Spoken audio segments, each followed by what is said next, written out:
pessoal, bem-vindos a mais uma aula de física e hoje o assunto de hoje vai ser dinâmica 01. O que eu quero dizer com dinâmica 01? Quero dizer que nós vamos tratar problemas de dinâmica onde não há atrito envolvido. Tudo bem? Na aula passada nós terminamos todos os tópicos relevantes de cinemática para o nosso curso. Tudo bem? E a aula de hoje nós vamos começar a ver uma das coisas bem importantes, tá? Que é a dinâmica. Depois que a dinâmica foi inventada, posso dizer assim, por Newton, as coisas ficaram bem mais fáceis para a civilização humana, tá bom? A aula de hoje vai contar com o seguinte sumário.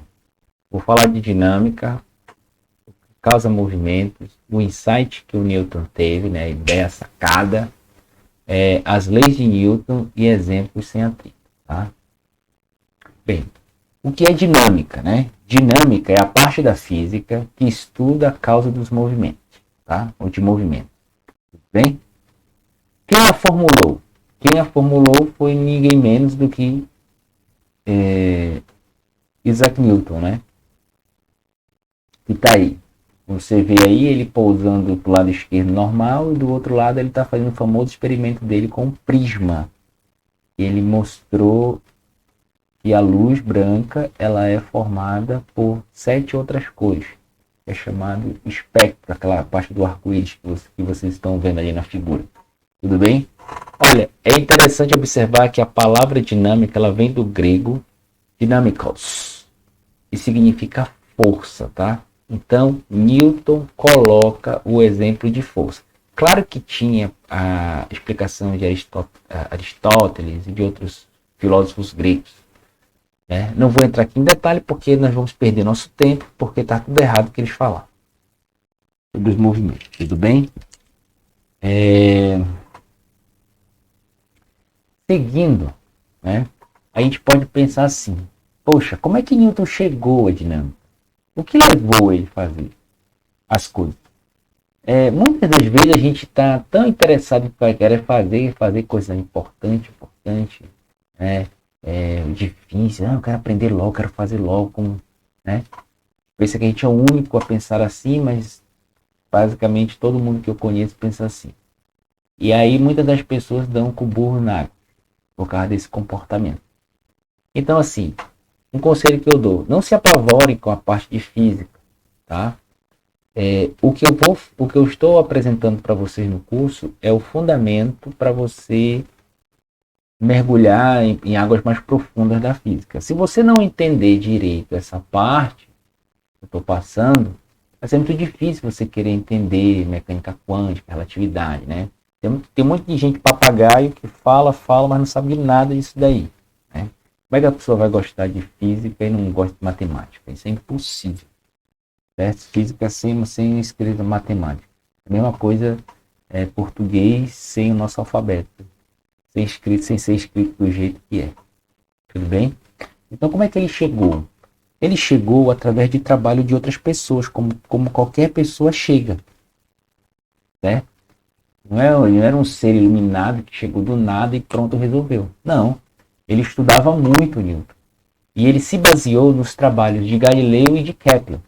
E o próprio Newton, quando perguntaram para ele, né, que ficava tanto enchendo o saco dele, no sentido de que ele ganhou honrarias na Grã-Bretanha, né? Tanto é que ele foi enterrado no cemitério na Aba de Westminster. E lá é o cemitério de reis, de pessoas importantes. E a aba o mausoléu dele, né, é o mais bonito que tem lá. Tanto é que teve um filósofo, eu acho que era John Locke, do iluminismo, né, que fala assim, vi um professor de matemática sendo enterrado como um rei. Ele estava falando do Newton. Então Newton, ele mesmo diz que subiu nos ombros de gigantes, que é Galileu e Kepler. Galileu, que fez os fundamentos, né, as leis empíricas, os experimentos, muitos dos conceitos, né, da mecânica terrestre. Tá? E Kepler fez o da mecânica celeste. Kepler tem 3 leis de Kepler do movimento planetário. Nós não vamos ver essas leis aqui porque ele não faz parte da nossa ementa. Que é uma pena, que é um assunto bem interessante você entender como é que funciona o nosso sistema solar.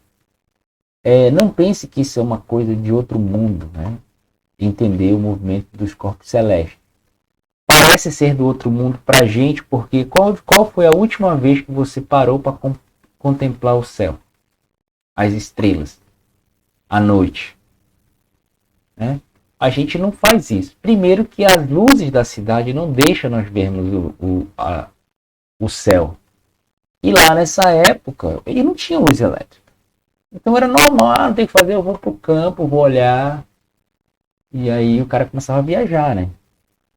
Nas ideias lá, e muitas pessoas viajaram por ideia que não deu em nada, né? A grande maioria. E as pessoas que fizeram coisas que vale a pena estarmos estudando hoje, né? Até agora foi esses três aqui, né? Aqui, falando no assunto de dinâmica, tá? Porque foi importante, Cláudio Ptolomeu, Copérnico, até para Aristóteles, todo mundo teve sua importância. Bem, apesar de Ptolomeu ser muito complicado e Aristóteles estar errado em muitas das coisas que ele falou, mas eles foram importantes, sim. Tá? Isso não tira o mérito do trabalho que foi feito por eles. Tá bom? Bem, então quando ele fala subir no ombro de gigante, ele está dizendo que leu o trabalho deles. Tá? Ele não leu só o trabalho deles, tá? Ele leu o trabalho de René Descartes, a parte de geometria analítica, todas essas coisas de geometria, ele sabia. Então, mas assim, para física, para formular a dinâmica, porque as coisas matemáticas que ele propôs, ela teria que explicar o que Galileu e Kepler explicaram, porque eles fazem parte da cinemática. Então, a cinemática, ela olha para o movimento e só quer saber da trajetória, saber fazer previsões aonde o corpo vai estar num determinado dia, numa determinada hora.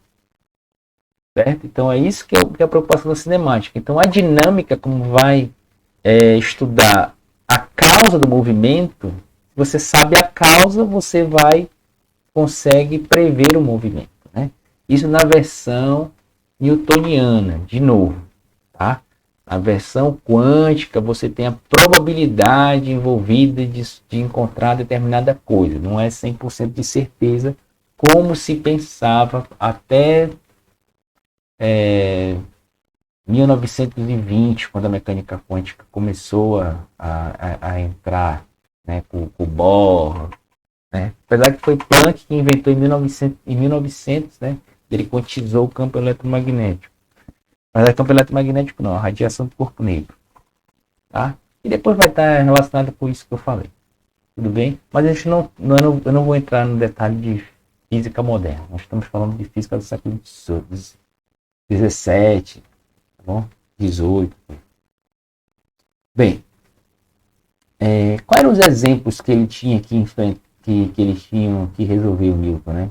Vamos ver alguns vídeos que estão relacionados ao movimento de planeta. Tá tudo bem? E a gente olha assim e fala assim, é muito fácil, né? Mas você vê que tem uma complexidade para saber, porque a Terra roda e tem outras coisas envolvidas, como vai ficar claro no vídeo.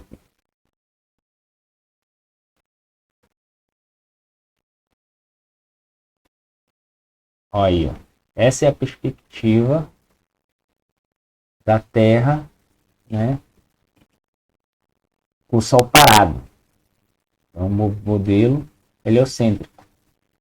Vamos ver a outra perspectiva, que a gente sabe que o Sol se move, né? No que o Sol se move, ele arrasta todos os planetas do Sistema Solar em volta do centro da galáxia. Certo? Temos isso aí. Bem legal esse vídeo. Você vê que é bem complicado trajetórias. Não é uma órbita fechadinha, né? Na verdade, não existe órbita fechada, só se fosse da primeira imagem, tá? A órbita é um laço das coisas. Como você está vendo aí o rastro dos planetas que ele está mostrando. Tudo bem? Mais uma. de frente que vai passar de lado, ó.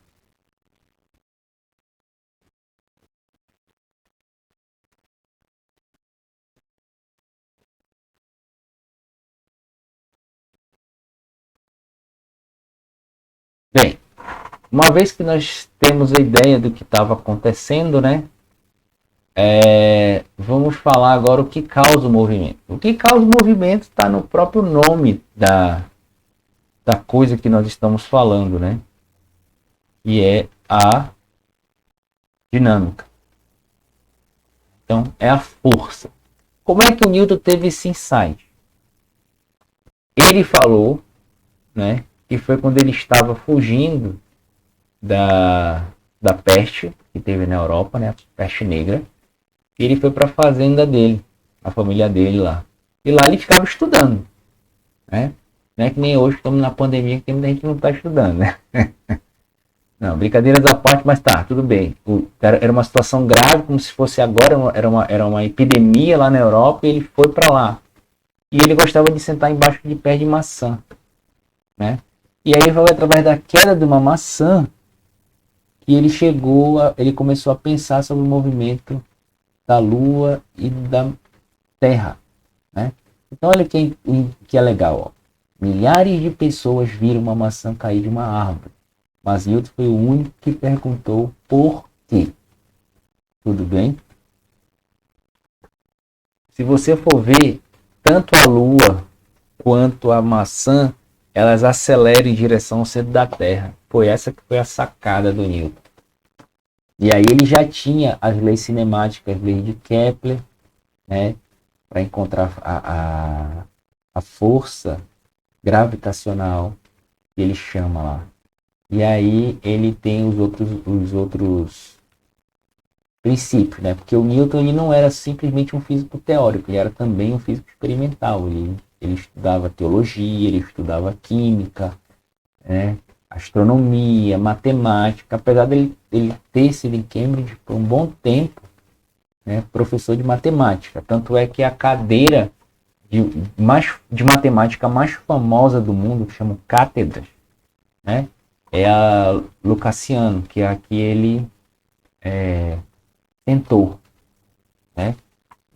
Quem sentou lá foi o Stephen Hawking, sentou lá. Eu não sei quem é que é agora o dono da cátedra, eu não cheguei a pesquisar. Mas Dirac foi, não estou enganado. Então, assim, teve muita gente importante, fez muita coisa que sentou na cadeira do Newton. Na verdade, a cadeira não era dele, né? Ela ficou famosa por ele. Tudo bem? Bem, então o insight dele foi a queda da maçã. Tudo bem? E aí ele chega nas suas famosas leis de Newton. É lógico que na época ele não chama de lei de Newton. Ele também não é egocêntrico desse jeito, né? Tem muita gente que fala mal de Newton, né? Que ele era vingativo, que ele era... A orientação sexual dele não era hétero. E aí é aquela história, né? Quando alguém faz alguma coisa grande, muitos têm inveja. Então, por tudo que eu já li do Newton, eu percebo que é inveja que tinham dele, né? E assim, ele não chamou de lei de Newton, ele chamou de axioma do movimento, como está escrito no livro dele, Princípio. Tudo bem? Por quê? Porque era uma proposta, era um axioma. O que é um axioma? Axioma é a mesma coisa que um postulado. Ele não podia provar a lei, certo? Mas ele falava assim, olha, se você considerar essa primeira lei, você explica isso, certo? Então, todo mundo sabe que ele tem 3 leis, tá? Que ganharam o status de lei bem depois. Hoje nós sabemos que essas leis estão erradas quando a velocidade dos corpos é muito grande ou quando a escala envolvida dos objetos é muito pequena. A gente sabe que dá absurdo matemático aí. Ela tem que ser reformulada, né? Por isso que nasceu a mecânica quântica e a relatividade. para resolver esses problemas, né? E até hoje nós temos teorias que não estão resolvidas. A gente não sabe tudo do universo em área nenhuma. Não é só da física, não. Tudo bem? Então, o princípio da inércia, acho que todo mundo já ouviu. Geralmente, no ensino médio a gente vê já, né? Ele diz o seguinte, ó. Todo corpo tende a permanecer no seu estado de repouso ou de movimento com velocidade constante em linha reta. E as pessoas param aí. Porém, para mim isso está incompleto. Isso é uma meia-verdade. Certo? Por quê? Porque o correto é falar tudo isso aí que eu falei, mas em relação a um referencial inercial, exceto se for forçado a mudar seu estado por uma força externa. Algumas pessoas colocam assim, ó, todo o corpo tem de ficar parado ou em movimento, a não ser que sofra uma força externa, que mude o seu movimento, ou que sofra uma ação de uma força externa. Você tem que entender o seguinte, que primeiro, não é o repouso e a velocidade constante, tá? Ela tem que estar em linha reta, tá? Porque às vezes a gente fala velocidade da luz constante no português, só que está errado falar velocidade da luz constante. É o módulo da velocidade da luz que é constante. É um número e não um vetor luz, velocidade da luz. Então, eu tenho que tomar cuidado com essas coisas. Se ele fizer uma pequena curva, ele já não está no referencial inicial. E é através da lei de Newton, né, que a gente vai definir referencial inicial. Ou seja, qual é o referencial em que a lei de Newton fica mais simples possível. Esse é o nosso referencial inicial. Bem? Para Newton, eram as estrelas fixas no céu, né? Como eu falei, quando eu estava falando da cinemática, eu falei que tinha algumas estrelas que eles chamavam de estrelas fixas. Então, para Newton entendia que existia estrelas fixas no universo. Ele sabia que a Terra girava. Tudo bem? Bem, a segunda lei de Newton, ou princípio da dinâmica, alguns autores, né, gostam de colocar princípio fundamental da dinâmica. Tudo bem. Não tem problema. Ela diz o seguinte, ó. A força externa que atua sobre um corpo é igual à derivada do momento linear, o momento P, é igual a massa vezes a velocidade do corpo em relação ao tempo. Perceba que no ensino médio, a gente vê a segunda lei de Newton como força é massa vezes aceleração, né? Então, essa expressão aí, nós podemos escrevê-la matematicamente, né? A segunda lei de Newton, e ela é escrita desta forma. Perceba que o que está em parêntese, né, é duas funções, o m e o v. Então, essa parte eu coloquei aí, ó, massa para um corpo com massa constante. Quando eu quero dizer um corpo com massa constante, a massa do corpo pode até variar. Entendeu?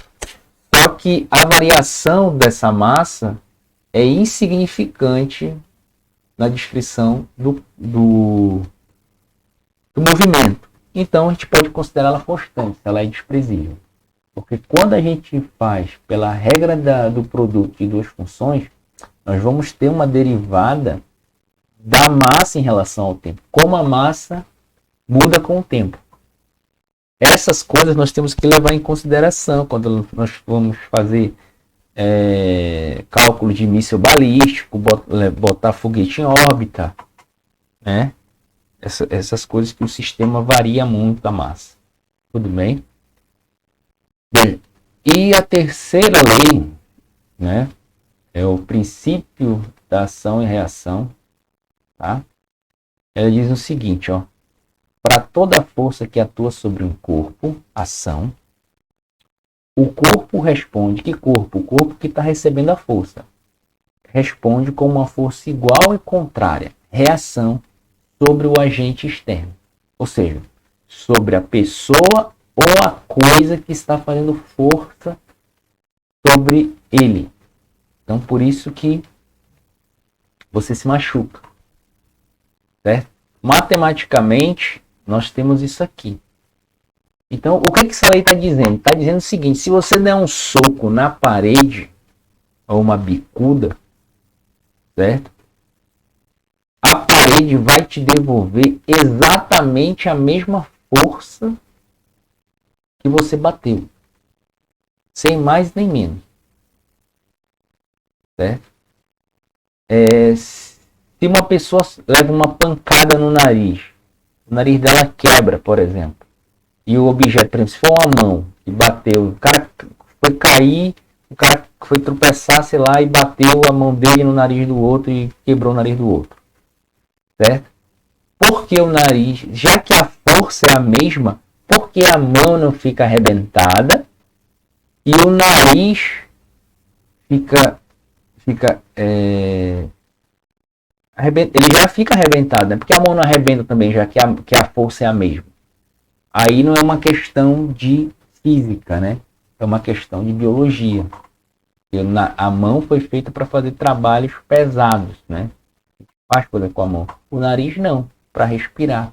Então, o fato da parede, se você der um soco muito forte na parede não quebrar sua mão e a parede nem tchom, é porque a parede tem muito mais inércia do que você. Então você vai se quebrar. Por isso. É uma questão biológica, mas a força é igual. Tudo bem? Em queda livre, por exemplo, que a gente viu,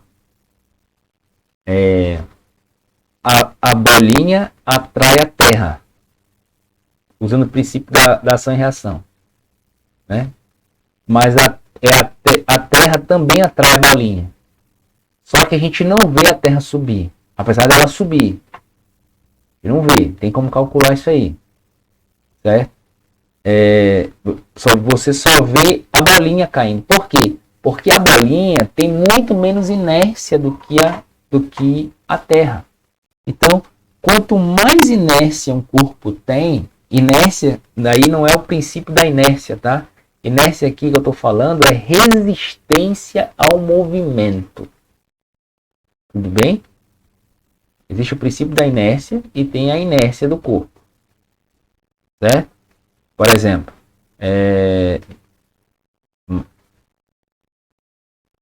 às vezes a pessoa fala assim, vou no espaço, eu levanto uma bola de chumbo de, sei lá, 100 quilos, de boa. Fico brincando com ela e não sinto nada. Ela não tem massa. Dá uma porrada nela para você ver se ela não vai ter massa. Certo? Aquela massa lá da segunda lei de Newton é uma massa de inércia, tudo bem? Eu não vou entrar muito nessa discussão filosófica de massa inercial e massa gravitacional.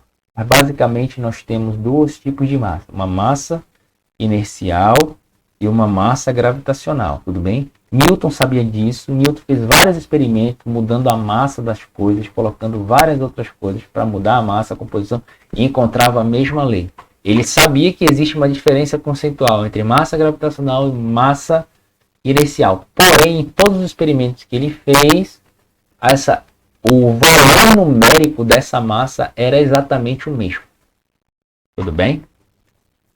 Bem, essa terceira lei de Newton é muito importante. É por isso que o avião consegue voar, né? Vou colocar aqui um videozinho mostrando para vocês.